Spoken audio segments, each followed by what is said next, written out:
Prepare your baking pan with some parchment paper, and then start with the butter. First, we will mix the eggs.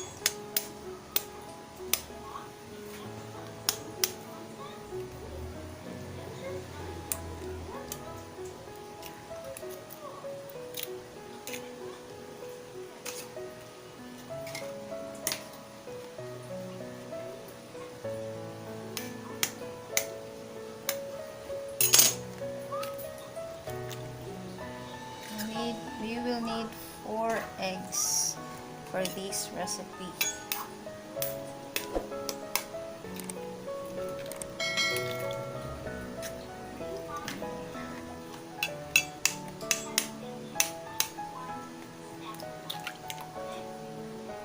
These are just medium-sized eggs. Just a bit.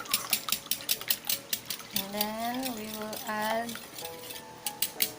the sugar, erythritol sugar. So this is not the plain white sugar. These are for low carb sugar, for ketos. And then we will add the butter.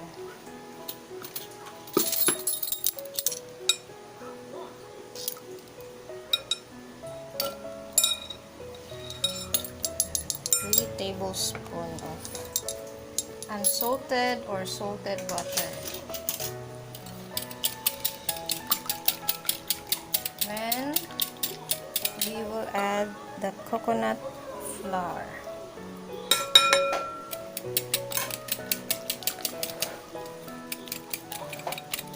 Kung wala po kayong whisk, pwede nyo pong gamitin yung tinidor.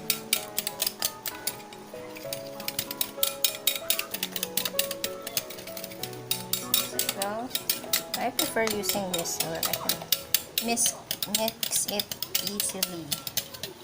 Next is our baking powder.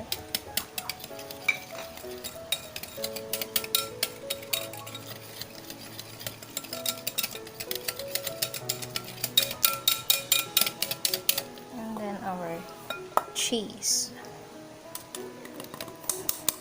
My cheese is combined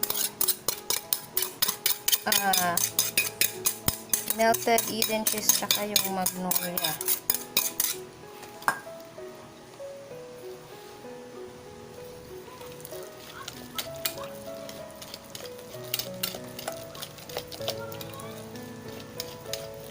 Mix lang natin.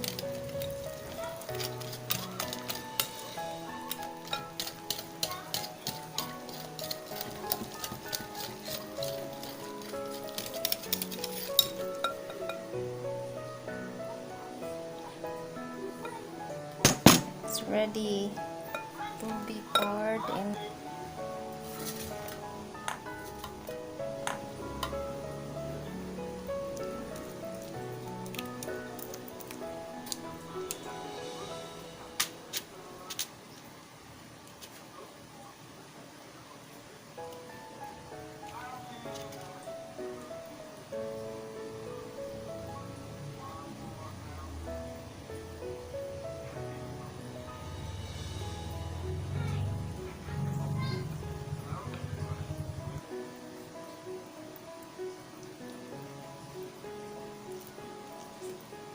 Tama lang talaga siya sa 6 inches size of loaf tin.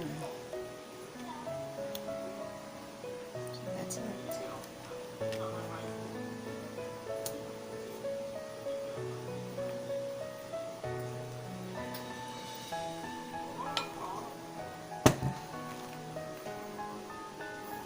Ready na ang ating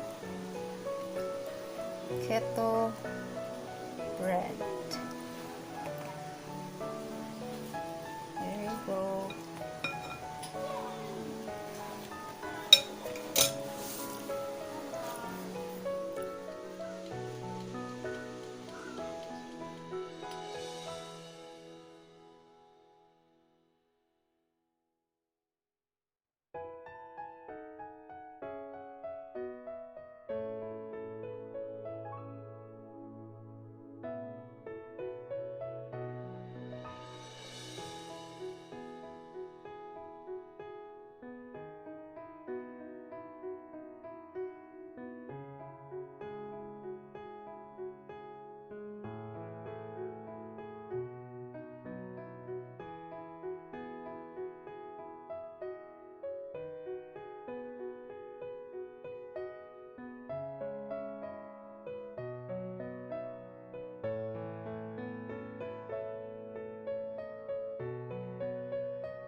Yummy!